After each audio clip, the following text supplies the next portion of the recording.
The SEC stands for the Securities and Exchange Commission, and they serve as an agency within the United States government. The SEC was created in the aftermath of the Great Depression in 1929 via the Securities Exchange Act of 1934. There's a common belief during this era that the Great Depression was caused by poor financial practices, so the primary goal of the Securities Exchange Act was to ensure greater transparency in financial markets and to crack down on potential fraud, thus restoring faith in the broader financial ecosystem. So what does the SEC do? The SEC aids in this effort by regulating stocks, exchange-traded funds, bonds, over-the-counter securities, and financial institutions or professionals, which include stock brokerages and investment advisors. There are 5 different divisions of the SEC, all led by 5 different commissioners, and their term lasts for 5 years, and they're staggered, so one commissioner's term ends on June 5th of each year. The 5 divisions are the Division of Corporation Finance, which is responsible for ensuring that investors have access to any material information from a particular company. The Division of Trading and Markets, which is responsible for maintaining standards that uphold efficient markets. The Division of Investment Management, which regulates investment companies and federally registered investment advisors.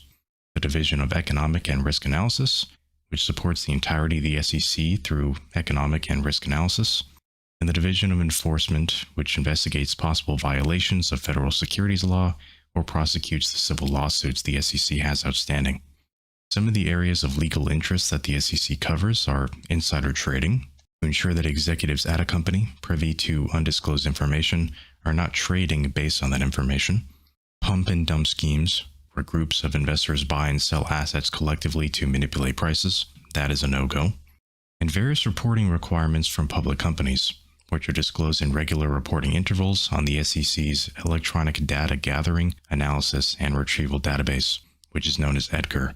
That site is a collection of every necessary company filing you might need to view as an investor. Some examples of filings an investor would need are annual reports for yearly financial reporting. Those are known as 10Ks. Quarterly reports for financial reporting every 3 months, known as 10Qs. And proxy statements, which display what a management team of a company is earning and what benefits they're going to receive. Now, I won't go over all of them, but here's a list of most of the major filings you might want to take a look at anytime you're researching a company. The SEC also ensures that any party that owns over 5% of a company's stock is forced to disclose the fact that they own it, to provide more information to investors. If you own 10% of a stock, then you have even more reporting requirements, where you have to disclose every transaction you make. This holds true for all officers and directors within the company as well, yet whether they actually own 10% of the stock or not. And lastly, the agency makes sure that when there's information that investors in a company might need to make a vote on, like if there was an offer for an interested party to buy out that company, for example, the SEC ensures that investors have all the information they need to make a proper vote. And that process is called proxy voting. Moving on, most nations have something similar to the SEC.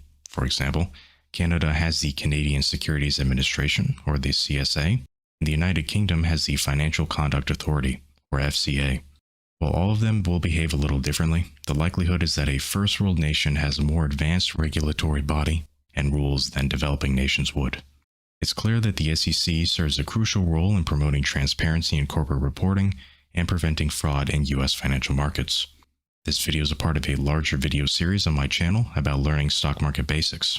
If you'd like to learn more, then that playlist will be linked in the description and in the YouTube cards. Thanks for watching.